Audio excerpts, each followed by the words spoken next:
કોઈ પણ નેશન કે સિવિલાઇઝેશનની જો વાતો આપણે જાણવી હોય તો ડેફિનેટલી આપણે એના રૂટ્સમાં જવું પડે.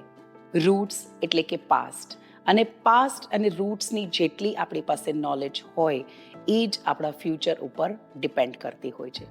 તો આજે આપણે વાત કરી રહ્યા છીએ ભાવનગરના એવા જ એક ઐતિહાસિક બિલ્ડિંગ, એવા જ એક ઐતિહાસિક પુસ્તકાલયની, જેનું નામ છે બાર્ટન લાઇબ્રેરી. વર્ષો સુધી આ બાર્ટન લાઇબ્રેરી કાર્યરત રહ્યું છે ઘણા બધા લોકોને ઘણી બધી નોલેજ પ્રદાન કરવામાં. Since 1882, Barton library is standing tall amongst અસ.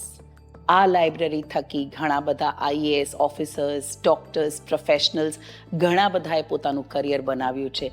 કારણ કે બાર્ટન લાઇબ્રેરી ફક્ત એક લાઇબ્રેરી જ નથી, પણ એક ખજાનો છે નોલેજનો. સમય જતાં આજે આપણે 2024માં ઊભા છીએ. આ લાઇબ્રેરીએ ઘણા બધા વેધર સ્ટોર્મ્સ ઝેલ્યા છે, પણ સમયની માર પડતા હવે જે બિલ્ડિંગનું સ્ટ્રક્ચર છે એ ડેમેજ થવા લાગ્યું છે. જો આજે આપણે એને રિસ્ટોર કરવા માટે પ્રયાસ નહીં કરીએ તો આવતીકાલે ફક્ત ફોટો દેખાડી અને આપણા બાળકોને કહેશું કે અહીંયા એક ટાઈમે એક સરસ મજાની બાર્ટન લાઇબ્રેરી હતી. As a civilized citizen of Bhavnagar, I think it is our moral and prime responsibility કે આપણે આપણા ઐતિહાસિક સ્થળને રિસ્ટોર કરવા માટે બને એટલો પ્રયાસ કરીએ. કેમ કે અગર જો આપણા રૂટ્સ સ્ટ્રોંગ હશે તો જ આપણી જે સોસાયટી છે એનું ફ્યુચર એકદમ જ બ્રાઇટ બનશે. We have to take care of our heritage properties. Structurally આજે ઘણું બધું બાર્ટન ડેમેજ થયું છે.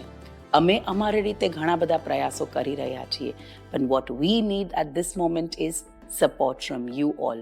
તો આજે કોઈ પણ રીતે આપ અમારી સાથે જોડાઓ. ઘણા બધા નાના મોટા પ્રોજેક્ટ્સ અમે લોકો કરી રહ્યા છીએ. It's not only fund that we require some help also. તમે અમારી સાથે જોડાઓ અને બાર્ટનને ફરીવાર રિસ્ટોર કરીએ અને ફરીવાર એને લાઈફ આપીએ, એમાં એક જીવન ફૂંકીએ, જેથી કરીને આ પ્રોપર્ટી જે છે એની આવરદા વધે અને ફરીવાર એ લાઇવલી અને ઝળહળતી બને. સ્પર્શ ફાઉન્ડેશન અને ઇન્ટેક બંને હેન્ડ્સ જોઈન કર્યા છે, તો તમે પણ અમારી સાથે જોડાઓ.